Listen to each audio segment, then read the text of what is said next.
حكايه الوقت في رمضان؟ ليه الساعه نفسها نفس ال60 دقيقه ونفس العقارب، بس بتحس انها تقيله؟ ليه الدقيقه قبل المغرب اطول من اليوم كله؟ احنا مش بنتعامل مع الوقت كارقام، احنا بنتعامل مع الوقت كاحساس. الاحساس عمره ما كان ثابت. الوقت مش ساعات، الوقت وعي.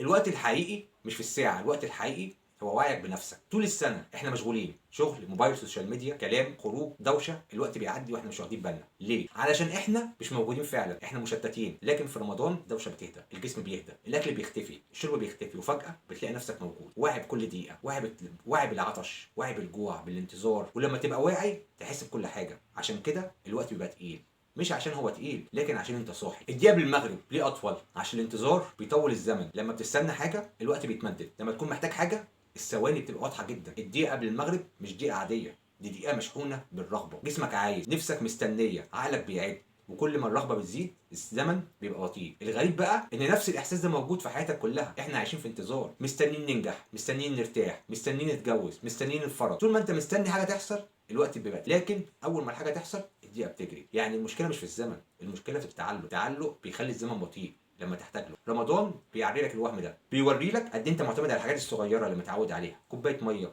لقمه اكل، القهوه. لما الحاجات دي بتختفي بتحس بالفراغ، والفراغ بيخليك تواجه الزمن. الوقت في رمضان بيبقى تقيل عشان مفيش حاجه بتخدره، عشان مفيش اكل بيشغلك، عشان مفيش شرب بيكسر الاحساس، مفيش هروب سريع. انت والزمن، وانت طول السنه كنت بتهرب من اللحظه دي. في رمضان اللحظه دي تهرب منك فين؟ احساس التقل مش عقاب. يمكن احنا فاهمينه غلط. احنا احساس ان اليوم طويل مش معناه ان اليوم وحش. يمكن هو مساحه عشان نفكر، مساحه عشان نحس، مساحه عشان نسال. احنا متعودين ان اليوم السريع هو اليوم الحلو، بس هل هو فعلا كده؟ اليوم اللي بيعدي بسرعه غالبا بيعدي من غير ما نحسه، لكن اليوم التقيل بيسيب اثر. يمكن عشان كده رمضان بيحسسك بالزمن، عشان ما تعديش عليه مرور الكرام. العلاقه بين الالم والزمن في قاعده نفسيه بسيطه: كل ما الاحساس بيزيد الوقت بيتمدد. لما تتالم الدقيقه بتطول، لما بتفرح جدا الثانيه بتطير. رمضان بيجمع الاثنين، في تعب وفي انتظار وفي شوق. عشان كده الاحساس بالزمن بيبقى واضح. الدقيقه قبل المغرب مش بس دقيقه جوع، دي دقيقه اختبار، اختبار صبر، اختبار رغبه، اختبار قدره على التحمل. ويمكن عشان كده هي تقيله. طب ليه بعد الاذان الوقت بيجري؟ اول ما الاذان بيترفع كل حاجه بتتغير.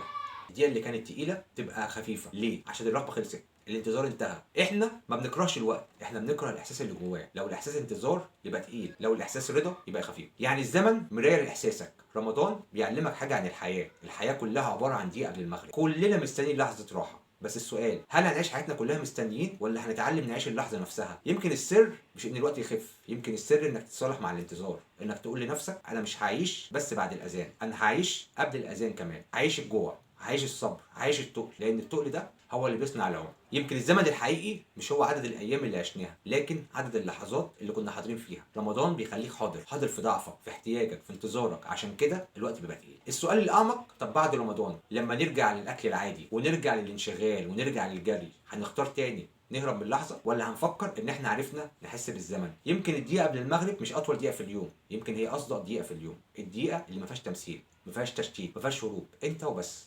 وقدامك اختيار. ليه الوقت في رمضان بيبقى تقيل؟ علشان اخيرا انا واعي. واعي ان انا محتاج، واعي ان انا مستني، واعي ان انا ضعيف، واعي ان قادر استحمل. الدقيقه قبل المغرب مش بتطول علشان تعذبنا، هي بتطول عشان تورينا احنا قد ايه اقوى من اللي احنا فاكرينه. انا نادر، وفي السلسله دي مش هنحسب الايام، احنا هنفهمها. لو حسيت انك لاول مره فهمت ليه الدقيقه مختلفه، اشترك في القناه وفعل الجرس عشان كل يوم في رمضان نفتح سؤال جديد ونفهم نفسنا. رمضان مش بيبطئ الزمن، هو بس بيخليك تحسه.